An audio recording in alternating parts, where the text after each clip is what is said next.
jelasin dari oktahedral dulu. Jadi ini awal banget ya. Medan kristal. Asumsi medan kristal itu ligan itu adalah suatu titik-titik yang bermuatan gitu. Jadi karena ligan-ligan adalah suatu titik yang bermuatan, dia dapat mengakibatkan suatu interaksi antara ion logam pusat dengan ligannya. Nah, interaksi ini merupakan interaksi elektrostatik. Nah, interaksi elektrostatik ini yang dipengaruhi oleh orbital D-nya gitu. Jadi pada splitting ini yang sangat berpengaruh orbital D-nya itu. Disclaimer. Nah, selanjutnya bagaimana sih splitting itu dapat terjadi ya? Itu kan pertanyaannya ya.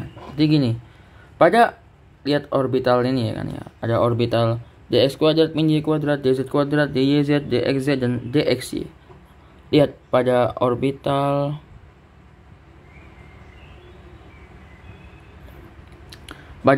dz kuadrat. Oke. Pada orbital dz kuadrat, lihat di sini. Ketika ada kita bilang oktahedral ya. Berarti ada 6 ligan. Ada 6 ligan. Ada 6 ligan yang dia itu datang. Nah, arah datangnya gimana? Gini, ada tabelnya.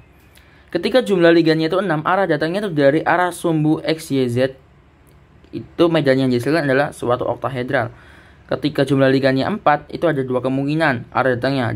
Kalau dia di antara sumbu, dia adalah tetrahedral. Kalau dia dari arah sumbu, dia adalah bujur sangkar gitu. Nah, karena dia oktahedral, dia ada 6 ligan yang datang nih. 6 ligan datang dari arah sumbu. Arah sumbu gitu ya.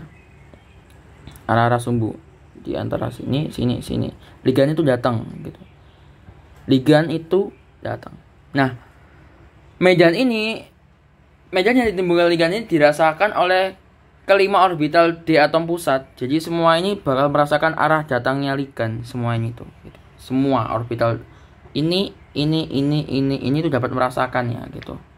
Nah, selanjutnya apa yang membedakan splitting energinya? Oke, lihat di sini.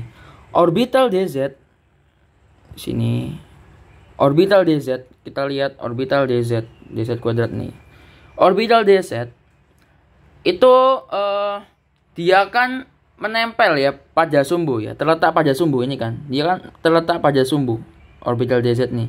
Dia terletak pada sumbu sehingga tolakannya itu paling besar. Jadi energi ketika ada suatu orbital yang dia menempel pada sumbu ya, dia itu punya energi yang besar gitu. Jadi ini energinya besar. Energi besar yang menempel. Nah, sama kayak yang dx kuadrat min y kuadrat, dx kuadrat min y kuadrat ini kan dia juga menempel pada sumbu ya kan. Dia sama-sama menempel nih, sama kayak dz, berarti energinya besar. Energi besar. Oke. Lalu yang nggak menempel gimana? Yang nggak menempel kayak dyz, dxz, sama dxy, dia kan terletak di antara sumbu nih. Terletak di antara, nggak nempel dia. Terletak di antara. Nah, kalau yang terletak di antara ini energinya adalah kecil gitu. Energinya kecil. Nah, oleh dari itu mulailah splitting ini, di mana ketika dia energi besar dan energi kecil bertemu akan terjadi sebuah tolakan. Yang dimana kalau tolakan energinya besar, energinya akan bertambah naik gitu. Ini besar. Kalau energinya kecil berarti akan mengalami tolakan juga, akan mengalami penurunan tingkat energi. Jadi akan turun energinya gitu. Sehingga memunculkan perbedaan tingkat energi yang dimana T2G itu diisi oleh orbital yang mengalami energi yang kecil, sehingga kayak DYZ, DXZ, dan DXY. Dan orbital yang mengalami tolakan besar berada di EG. Apa aja? DZ kuadrat sama DYZ. Itu perbedaan energi. Itu. Oke, sedangkan pada posisi tetrahedral kita anggap dia sebagai kubus ya, pojok-pojok kubus gitu. Jadi ada 4 ligan yang dia akan mendatangi atom pusat. Nah, kalau dia tetrahedral berarti dia terletak di antara sumbu. Jadi yang arah datangnya dari di antara sumbu gitu, oke? Kita lihat lagi ke ini.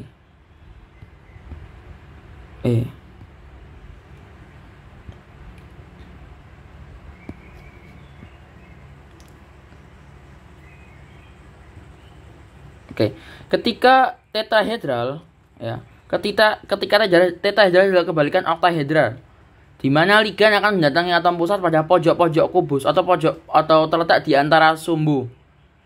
Biasanya untuk meminimalkan tolakan sudut sekitar 19,5 itu nggak penting sih.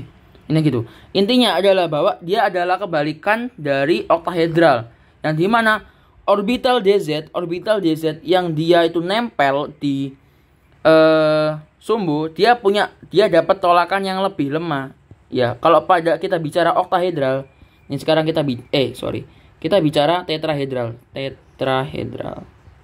Ya. Orbital yang dia nyentuh pada sumbu kayak dx kuadrat min y kuadrat sama dz kuadrat, dia punya energi yang lebih kecil. Tolakan energinya itu lebih lemah sehingga energinya turun gitu. Jadi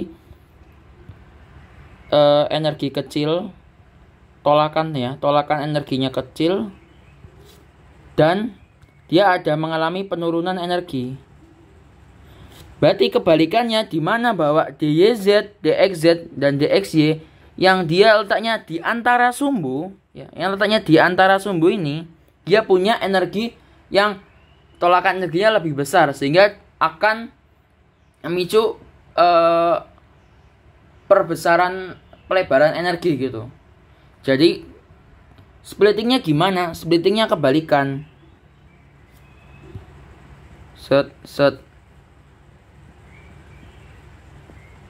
Bahwa T2G-nya itu ada di atas dan EG-nya ada di bawah. Dan yang tadi tolakan energinya besar kan yang dia terletak di antara sumbu. Berarti apa saja? Ya, DYZ, DXZ sama DXY. Berarti yang tolakannya lebih kecil itu DZ kuadrat sama DX kuadrat min Y kuadrat gitu. Itu sih. Itu ini mengenai perbedaan energi. Gitu. Oke, selanjutnya adalah bentuk dari bujur sangkar. Bujur sangkar ini itu sebenarnya adalah penghilangan dua ligan dari oktahedral, ya kan? Bentuk oktahedral kan gini. Ya kan? Nah, dia akan berubah jadi dari oktahedral ke arah bujur sangkar. Dia akan kehilangan dua ligan. Dua ligannya di mana? Dua ligan yang terletak di sumbu X. Sumbu Z. Sumbu Z ini bakal hilang ligannya, sehingga yang terjadi adalah ini bakal hilang. Yang terjadi adalah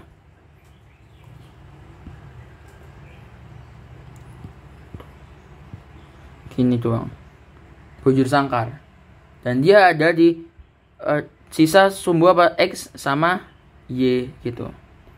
Nah, karena dia kehilangan dua ligan di sumbu Z ini, pembentukan energinya bagaimana? Pembentukan energinya itu jadi kayak gini. Yang dia punya huruf Z, ya, yang dia punya orbital D yang punya huruf Z akan mengalami penurunan tingkat energi. Sedangkan yang tidak mengandung unsur Z akan mengalami kenaikan tingkat energi. Karena kan sumbu Z-nya akan dihilangi kan. Ligannya dari sumbu Z itu hilang, otomatis energinya akan berkurang. Sehingga dia ya di sini, di orbital sini yang punya tolakan energi paling besar, dia adalah dx kuadrat min y kuadrat. Jadi splittingnya tuh kayak gini.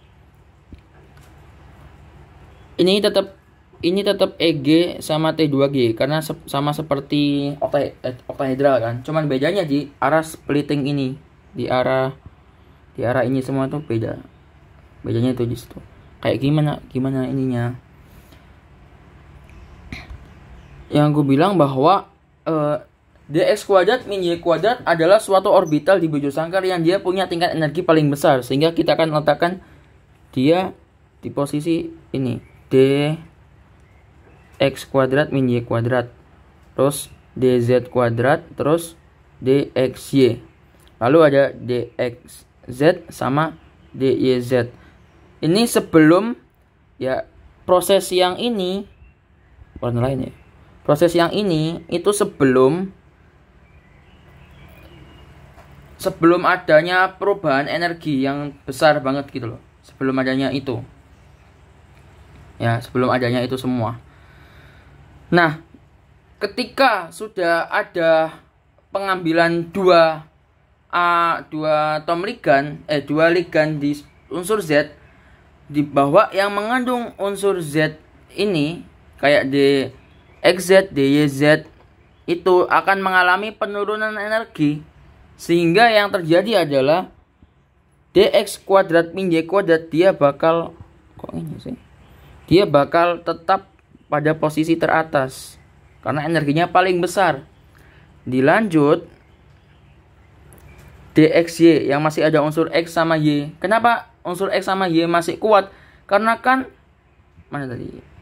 Ini x sama y adalah arah datangnya ligan di bujur sangkar, sehingga huruf x sama y itu kuat, masih kuat energinya. Sedangkan yang z kan udah nggak ada nih, itu dxy. Lalu dilanjut dz kuadrat, dxz sama dyz. Itu. Kenapa dz kuadrat masih kuat? Karena kan dia masih, walaupun dia sudah diambil, tetapi kan dz kuadrat masih ada yang dia merupakan sumbu, suatu ligan yang ada di sumbu gitu. Dia nempel di sumbu gitu. Jadi tolakan energinya itu nggak sebesar dx kuadrat, tetapi masih lebih besar di antara dxz sama dyz gitu. Tuh. Jadi kalau pada bujur sangkar yang tolakan energinya paling besar adalah sisi dx kuadrat min y kuadrat ini. Terus dxy, dz kuadrat, dxz sama dyz. Itu dia.